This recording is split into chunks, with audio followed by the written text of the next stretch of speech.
Hey everybody, it's Kyle coming to you from my car.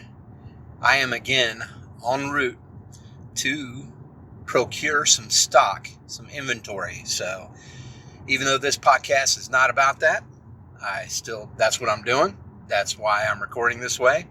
I didn't even think about recording. I left kind of in a hurry because I've got about an hour each way on this trip. And so it's worth it though. Trust me. By the time this is all over, I should be making over $175 an hour is the way I look at it. All right. So, what's going on that's good in my life? Well, before I get into that, I want to talk about a few things. It's been a while since I've really discussed depression, and I know I kind of will talk about it from time to time regardless, but when I've seriously discussed it and talked about what's going on in my life and how depression is affecting it. And so that's kind of been a thing. And I think it's born out of a few different things, a few things that are going on in my life. I mean, I'm not saying they caused it. I'm saying my mind has taken advantage of these changes and has presented me with this depressive episode. Again, nobody's doing anything wrong, not even me. But when you have clinical depression, basically it's like one side of your brain cannot make a solid connection with the other side to witness what's going on and then judge how crucial or important or whether you should be anxious about this or paranoid or whatever. And so it's kind of like a rabbit hole, you start thinking about it and then it just keeps going and going and then, and I mean, I've had a little bit of that, not really bad. I mean, I always live with it. I always have it and it's always there, but, it's been a little bit higher level lately. And, the good news is that I have an amazing family, and I have a very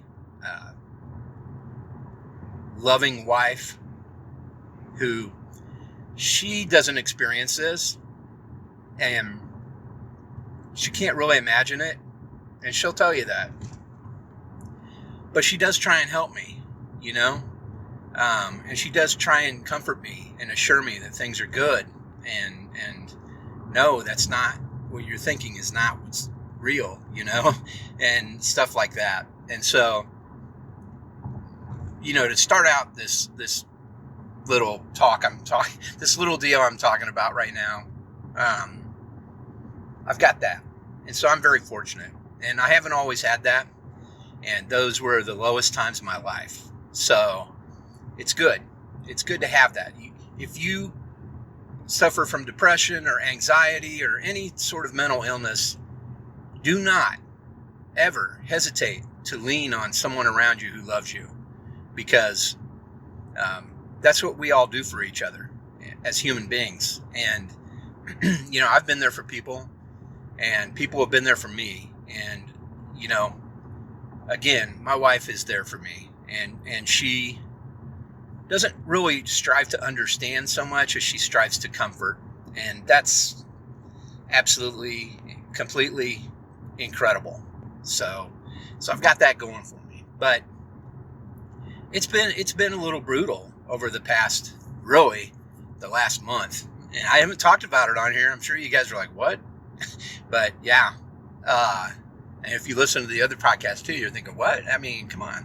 I mean, you've heard me go off on people and how much people suck, right? And hey, I still stand beside that comment. I still believe that. People are crazy, man. And anyway, we don't need to get into all that. We're talking about my craziness, not theirs. So yeah, it's been a little rough, man. And there's a lot of things going on in my life. There's a lot of stuff happening in my life right now that is unique to me and different from me. And I think that's what spurs it on. Not necessarily what the things are, just that they're new and uncomfortable journeys, right? This business, of course, it's different, and it's got its ups and its downs, and the ups can be upsetting just like the downs can be, it's really weird. And then some other things that are happening.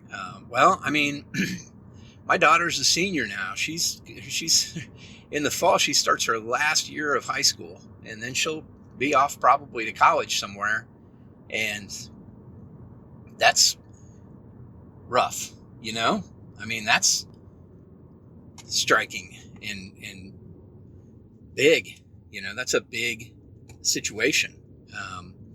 For a guy who never had children and then was 36 before he had his first child, for his baby to leave the house, that's going to be weird, but it's going to be good. That's what she's supposed to do. She is supposed to get out there and get her life rolling, and so there's nothing wrong with that. That's awesome. That's what she's supposed to do. So there's that aspect of things. And then another thing, yet one more thing that's unique and different, is my son has been afforded a huge opportunity. I think I talked to you guys a little bit and talked about him looking to get into this apprenticeship program for electrician.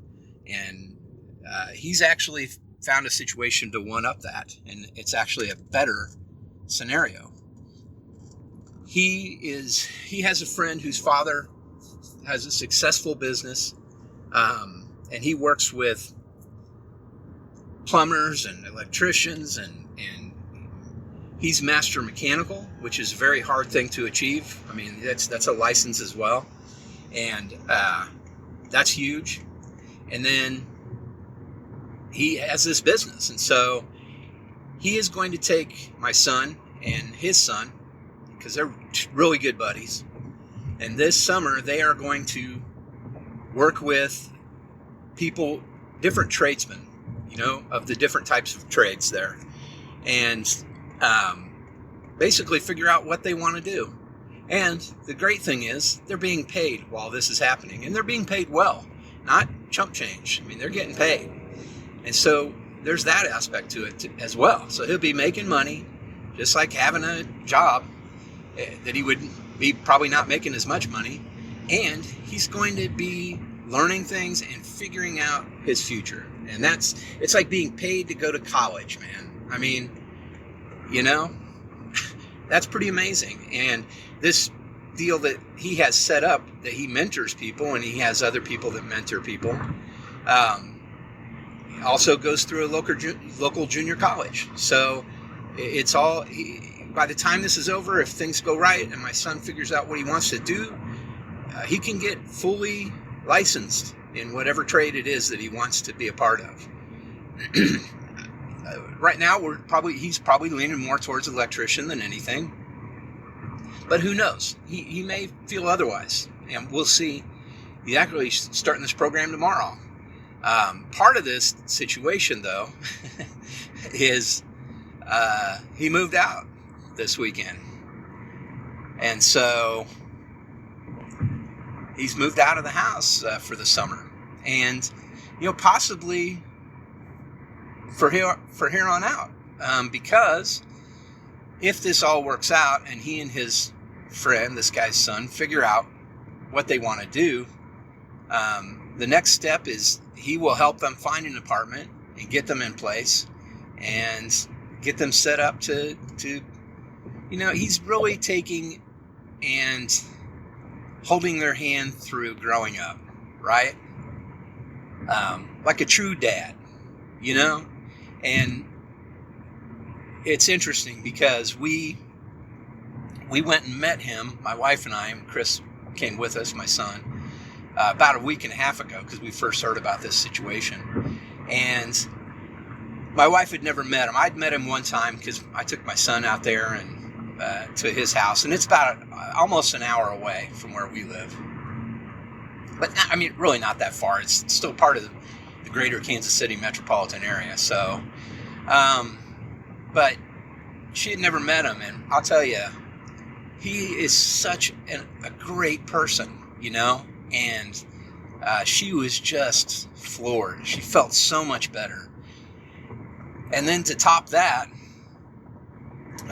this last weekend on Friday, it kind of came up last minute, but whoops, sorry about that.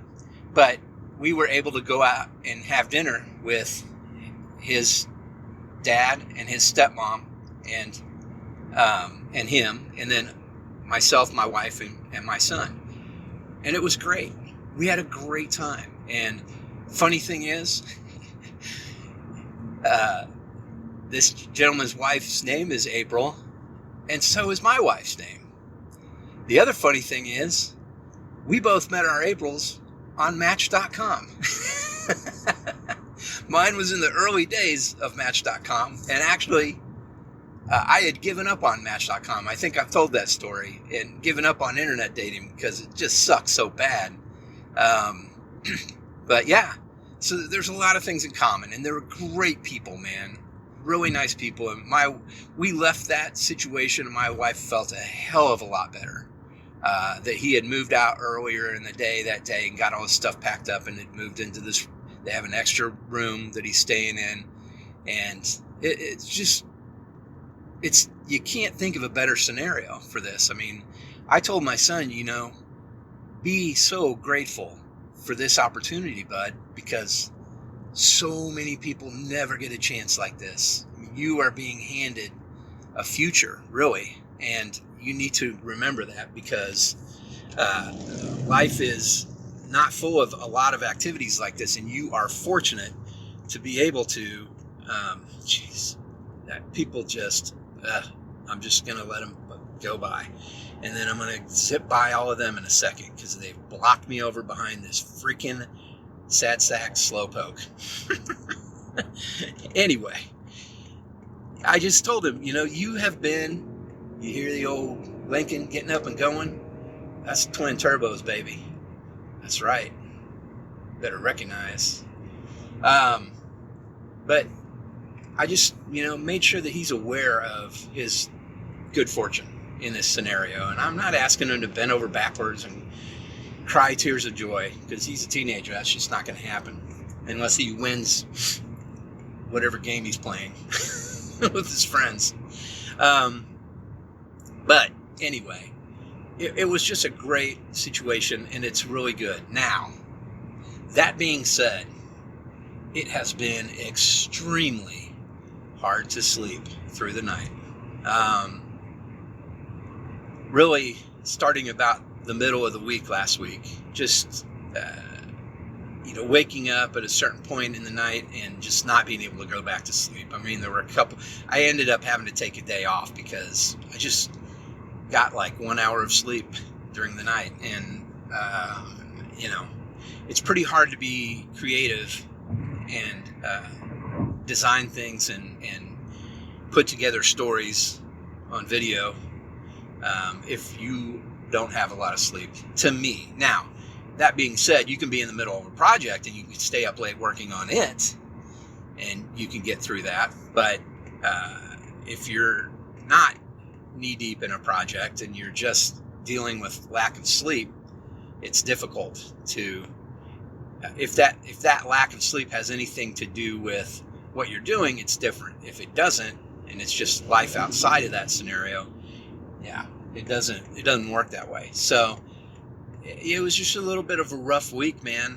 And, and before that, I mean, even going into this situation,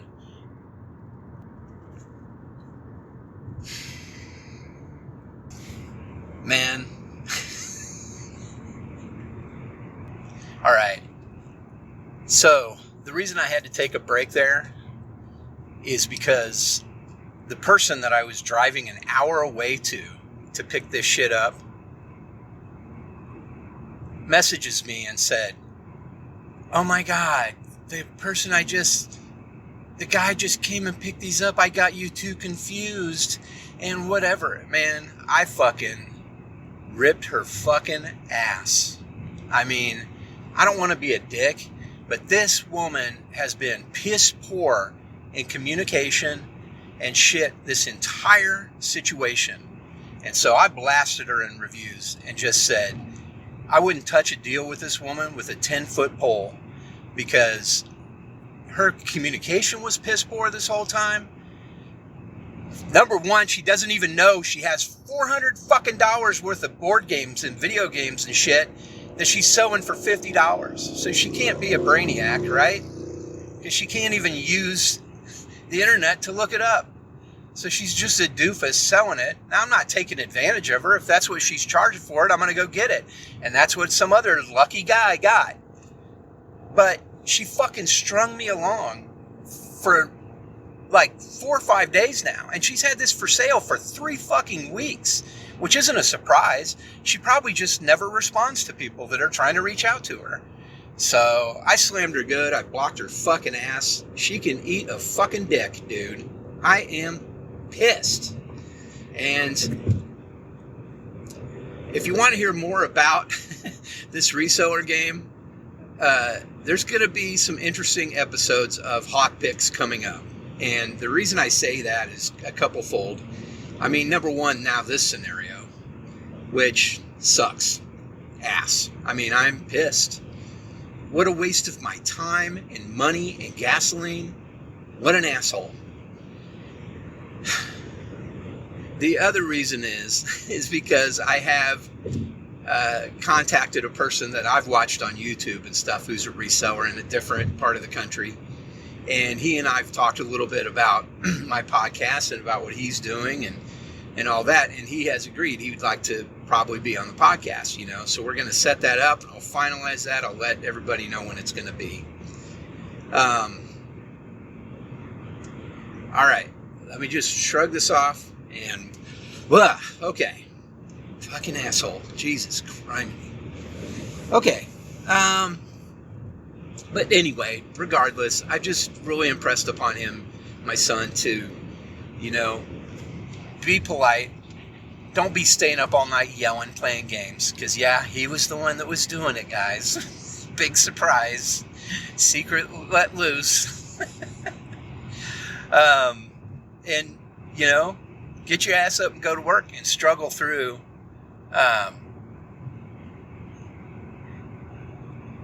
you know, adversity on this, because you're going to feel exhausted. It's going to be hard for him. This is because he's not a hard-working man. You know, he's not that kind of person. I'm not either, man. I mean, that's just not my deal. I admire people who are able to do that, man. My buddy Mikey works his fucking ass off, man, and I admire what he's doing. There's no way on planet Earth I could do it. But you know what? There's no way on earth people can do what I do, too. So it's like that's just kind of, you know, it's funny. It's like, and I don't mean this in a negative way at all, but it's put in a negative way in this movie, and I'm going to quote it. But it's just like Judge Smales tells Danny Noonan in Caddyshack, well, the world needs ditch diggers, too. Right? There's a job out here for everybody, from rocket scientists to fast food workers to electricians to chemists to financiers to resellers to designers. Everybody, there's something out here for everyone. You just have to find what it is and do it. It's that simple, man.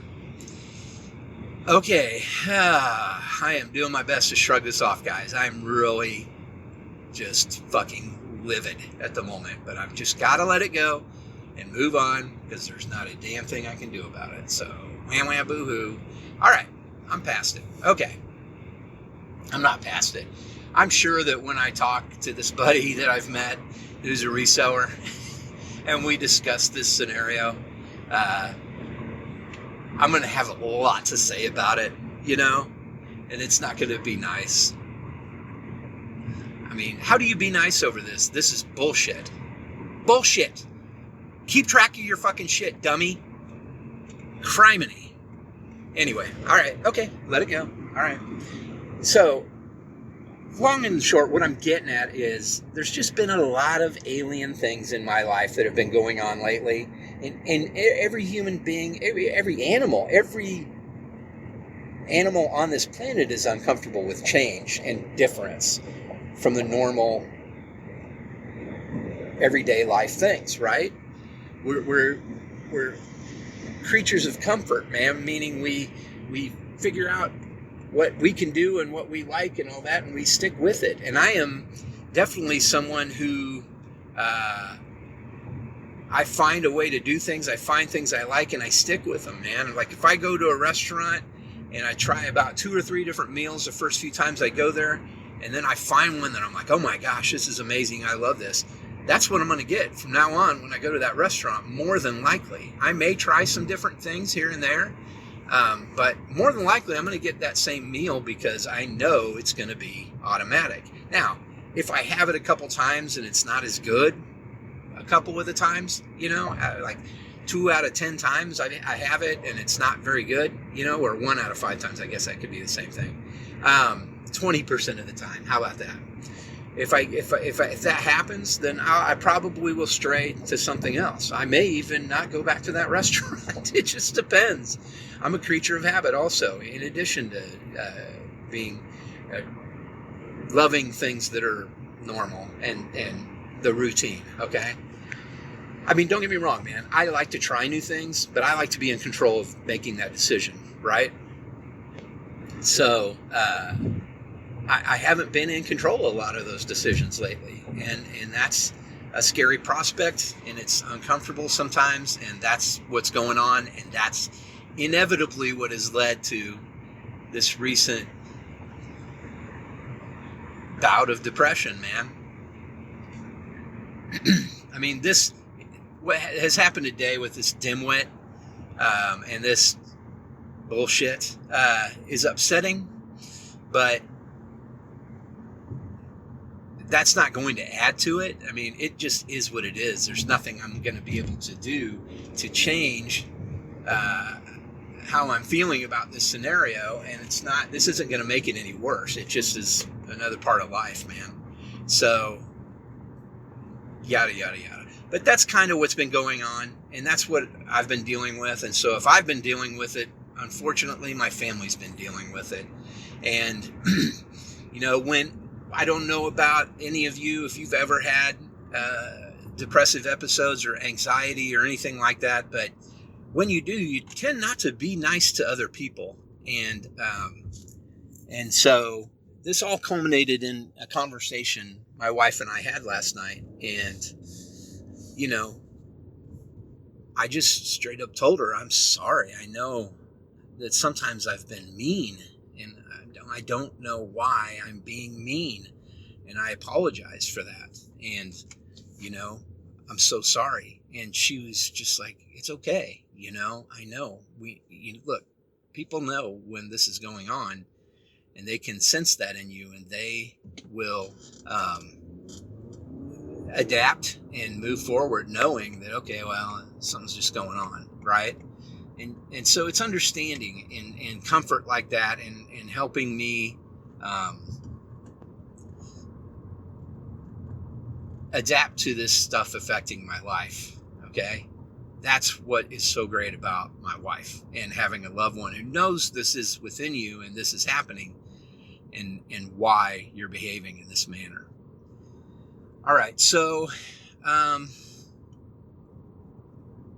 anyway. Even though that's a negative situation, it is still something that's good in my life. The good part of it being the fact that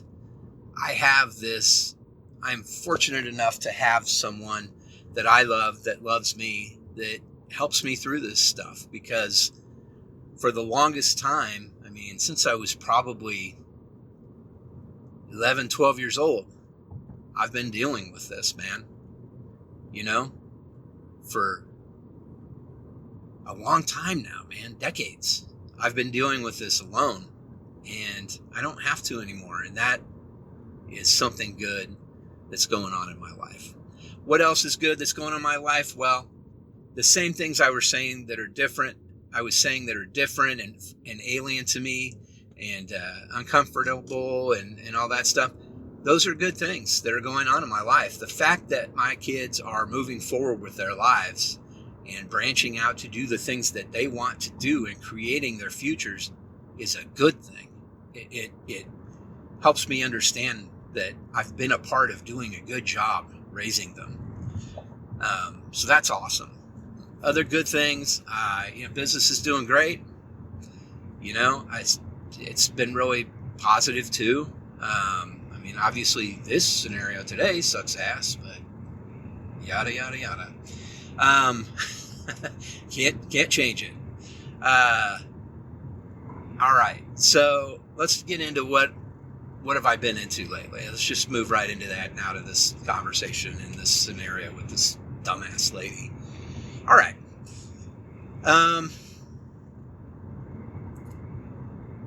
Lately, what have I been into? What am I listening to? Well, I will tell you guys this.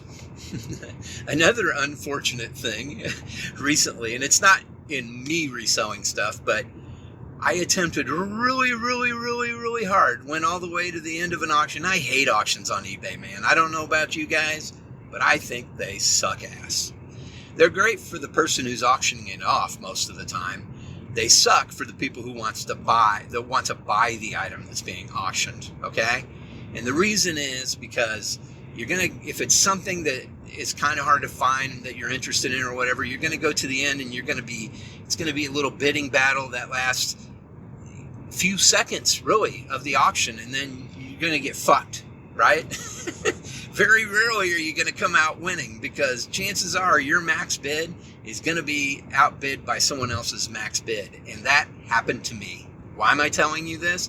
It was for a vinyl of the last studio album by the Misfits, which is Devil's Reign.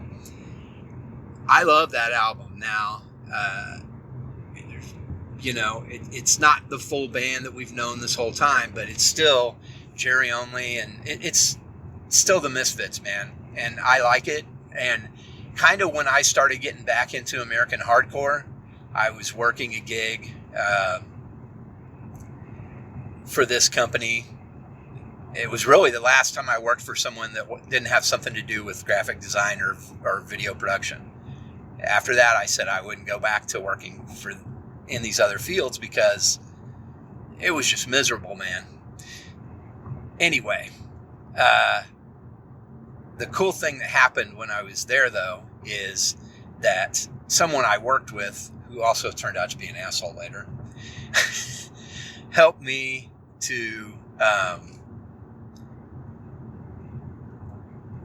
become familiar with the stuff from the Misfits after I was a Misfits fan, when I was a teenager and into my early 20s, maybe into my early 30s. But I kind of abandoned the Misfits because there was nothing really new. I did listen to some Danzig, and I loved Danzig's solo stuff, some of it and all that. But I hadn't listened to the other versions of the Misfits, right?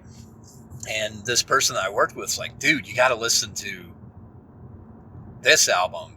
You got to listen to this album. And I'm like, dude, this lead singer's blonde. What the fuck is this? And he's like, listen to it, man. Trust me. Well, that's probably my second favorite Misfits album now. I don't think it's Famous Monsters. I wish I could remember the name of it, but it's got Forbidden Zone on it.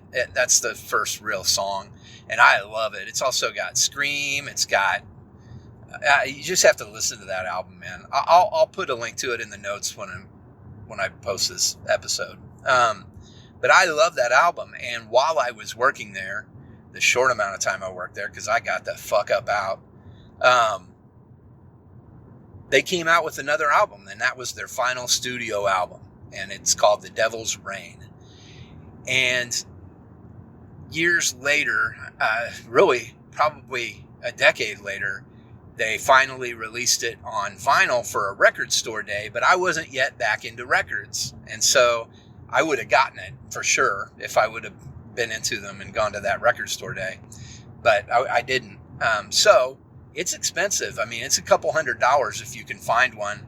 And especially new, and especially that special record store day one, which the cover of it is a lenticular design, meaning when you hold it up and you move it to the right and to the left, the image appears to be three-dimensional. Okay. I found one that this guy started an auction for on eBay, and it was brand new in the wrapper, and it was like really low, man. So I said, oh man, I got to mark this and I got to come back to this. And, I'm not going to put any bids because I know how this shit works. Well, I was,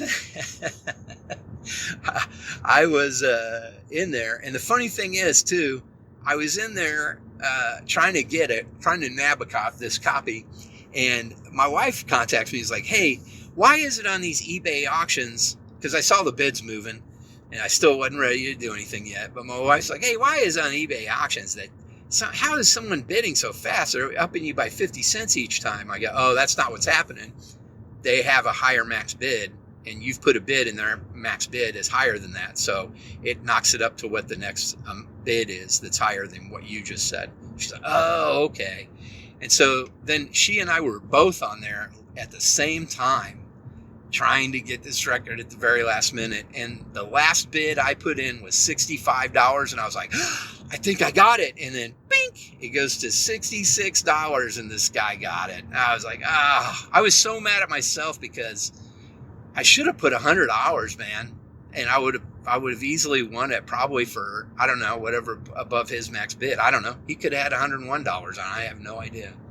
But anyway, I've been listening to a shitload of the Misfits. That's what that whole entire big ass story was about, guys. I'm sorry, but I have been listening to the Misfits all the way from their beginnings through that album, and I have become more of a Misfits head than I was ever before. And now I'm just trying to figure out where I can get a copy of that record and some of their other records on vinyl. And we'll see. I've got a lot of them on DVD, or not DVD, CD, which is great. But I would like to have them on vinyl, just because that's kind of what I'm into now with vinyl. I want to get things that I already have in a collection, but I want them in vinyl, okay? And almost everything's being reproduced in vinyl now, even though maybe when a particular record was released, it wasn't released on vinyl. Chances are a lot of what you're going to like that's relatively new is going to be only released on streaming before now. So, or, digital formats, MP3s or whatever, FLAC. So I've been listening to a shitload of Misfits, and really not much else. That's all I've been listening to. I will actually I will make a Misfits playlist, or I'll put, I need to get back to the Dad Snark playlist, man. That's where I've really been letting people down. But I will do a special Misfits Dad Snark playlist and link it and put it in here for you guys to check out. I don't know if you're into that sort of music. It's pretty heavy. I mean, trust me, there's way heavier music nowadays, but it's still pretty heavy, too heavy for a lot of people, but I dig it. Man, American hardcore or punk style music is just hard for most people. It just was there for me when I was an angsty young teen. That's why I love it so much. So that's it on what I've been listening to. I haven't been listening to too much else. I'll get into podcasts and stuff in a minute, and audiobooks. I have been listening to some audiobooks. All right. So what have I been watching? Man, we are knee deep in the Righteous Gemstones. We love it. We did start Stick last night, which is the new TV show with Owen Wilson, and it's made by some of the creators of Ted Lasso. A similar style of story about a failed PGA golfer who has become a pro now at a certain country club, and he recognizes this young man and how great he is, and so he wants to take him under his wing and develop this kid into the star that he should be. It's interesting. It's a little sappy and corny. I mean, so is Ted Lasso, but Ted Lasso, I don't know, it does it in a different way that's fun, and I'm hoping this one will do it that way eventually. But so far in that first episode, man, it's it's straight up corny in parts and a little too much. So I'm hoping that it chills out a little bit on that shit as the show goes along. That's it on watching. Not really much else. I did pick up Trick or Treat. Now I'm talking about the one from 1985, not that one from this millennium. Not the one from the 2000s or whatever, whenever it came out with the little pumpkin on the front. I'm talking about Trick or Treat, which is the one about Sammy Kerr and this kind of demonic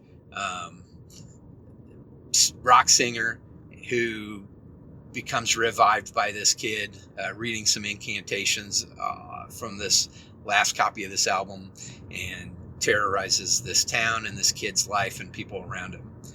That's the movie I'm talking about. Soundtrack is all by Fastway, which is a Canadian hard rock group from the late 70s through now, but mostly they were bigger right around the early 80s. That's when their debut album, I believe, dropped, and it's really great if you've never seen it. It's kind of got a checkerboard cover, black-white checkerboard cover, and it just says Fastway across it in red. That's a great record. I have it. And then I have one of their other records, which is called Waiting for the Storm, which I had a cassette of, actually, but I found the vinyl for like 50 cents somewhere. Got that as well. I'd like to get, there's one other one that's pretty interesting, and I'll see if I can find it, but I just haven't really messed with it yet. But that movie, the funny thing about this movie is I had just pretty much forgotten about this movie. I mean, I saw it when I was younger. Oh, also, by the way, Gene Simmons is in this movie from Kiss, and so is Ozzy Osbourne from Black Sabbath and from being Ozzy Osbourne.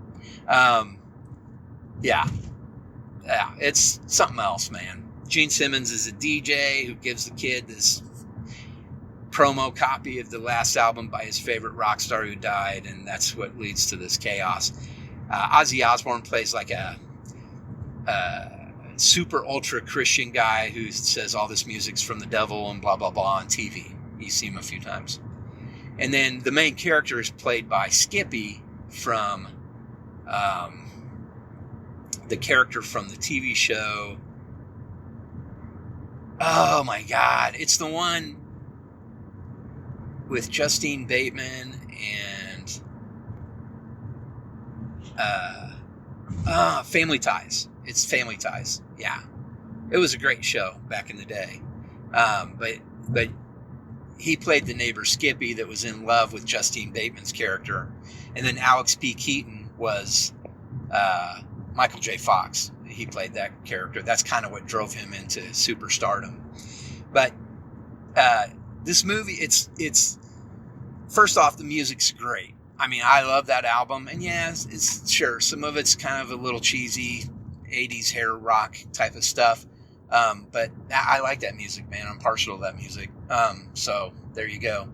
And anyway, it's good. They came out with a 4K release of it, 4K Ultra HD DVD Blu-ray, and I bought it. So I found it in the wild. I'd seen it on Amazon and some other places, and I just never purchased it. But I saw it in the wild. I was at a store, and I was like, oh, that's mine. I bought it. And I love it. I'm not sad I bought it. It's great. I'm looking forward to sitting down and taking it in. It's not something my wife's really going to want to watch or will really like. But I sure as hell do, and I'm looking forward to watching it. That's it that I can think of. And I mean, really not much else in the viewing department. All right. What have I been reading? Nothing really. I read the 9th issue of Deviant, which is really good. Great comic series. If you like horror comics, it's solid. But I haven't really read much else there. And then gaming, nothing. I mean, I would like to get into some gaming, but I don't know, man. It's weird because I used to love the game, but I don't know. I just don't find that attraction anymore. I will find anything else to do and enjoy that over gaming anytime. So I've kind of strayed away from it. It's not something I'm into doing. All right. And then podcasts, pretty much the same exact stuff that I've always listened to and talked about. But I have been listening to a lot more of the Gary V experience. And in turn, I've also listened to a good third of the Gary V, or the Gary Vaynerchuk, that's his real name. I've listened to the first third of his book called Crush It. And I love the guy. And actually this guy that I met through reselling, I've watched his YouTubes, and he and I've talked about it, him possibly being on the other show, the Hawk Pick show. He and I talked a little bit about Gary V and about this whole thing, and we'll probably discuss that on the episode whenever he is on. So I've been enjoying it. The other funny thing though is this: when we met with this guy's family, where my son is staying for the summer and working at this job and everything, the father was talking about stuff with his own business and stuff, and he was saying a few things, and I was sitting across from him. We actually went back to their house. My wife wanted to see where our son's staying and all that, and that's great. And we went back there, and we hung out with them a little bit before we went our own ways, and we went home and went to bed. We were exhausted. But he was saying a few things, the father was, and I kind of looked across at him and I go, do you listen to Gary Vaynerchuk? And he's like, oh yeah, I love that guy. And he said, yeah, you probably can recognize it by how I'm talking. I'm like, yeah, totally, man. And so we didn't really talk much more about it than that, but it was kind of cool how that all came together. And I wouldn't have known that if I wouldn't have been listening to this podcast and audiobook, which I wouldn't have done if I wasn't watching this dude on YouTube who suggested it. And so it's funny how things like that all come together sometimes. Very interesting. But yeah, I mean, that's about it, guys. I mean, nothing else new that I could really talk to you guys about. And I know this episode's been super crazy long, and it's definitely had its ups and downs. I would remind you, if you are experiencing heavy depression and you don't have someone really that you feel comfortable talking with, to reach out for help. There is a national suicide hotline. There's a website. If things get really bad, I would highly advise you to check that out, because there's always the sun coming up tomorrow. I promise you. I guarantee it. And it is not worth that ultimate act of taking your own life at all, ever. Doesn't matter what it is. Actually, there's a quote I get these weekly quotes from Buddha, and it's very similar to what Mikey, my buddy, said to me one time, is the past is behind us. The future is uncertain. What we have is right now. This is what we're living right now. So let the past go. I mean, I know that's easier said than done, and I'm not even the best at doing it. But I can tell you, it's not worth haunting yourself with memories of things that are negative. You need to get your brain into a position where you're trying to figure out how you're going to survive right now and live life in a better fashion so that you can move forward in your future and drive towards what you need to be doing. Future's uncertain, man. You're not going to know what's going to happen, but you're going to try and put yourself in positions for good things to happen by making smart decisions now. Not just expecting things to happen. Not everyone, like I was talking about with my son, not everyone gets that opportunity. Where it leads him is unknown. It's up to him, right? So what he has is right now, and what's going on right now to figure out how this is going to work out. And it may not work out for him, and he may want to go back to college and finish. That's okay. At least he's trying, and he has this opportunity to create this path in his life if that's what he wants. So That's all I got, guys. I appreciate you guys listening. Sorry this episode's so damn long. I hope you'll listen. I am going out of town in the near future, so there will be an episode missed, I believe, of this show and the other one. And then I'll be back after that somewhere around the middle of July. I believe this is the last episode of this show until then. And then next week there'll be another episode of the podcast, Hawk Picks, which is about reselling. And that'll be the last episode of that until after this vacation, which I'm very excited to take. Thanks for listening again, guys. I really appreciate you all. Do me a favor and get off my lawn.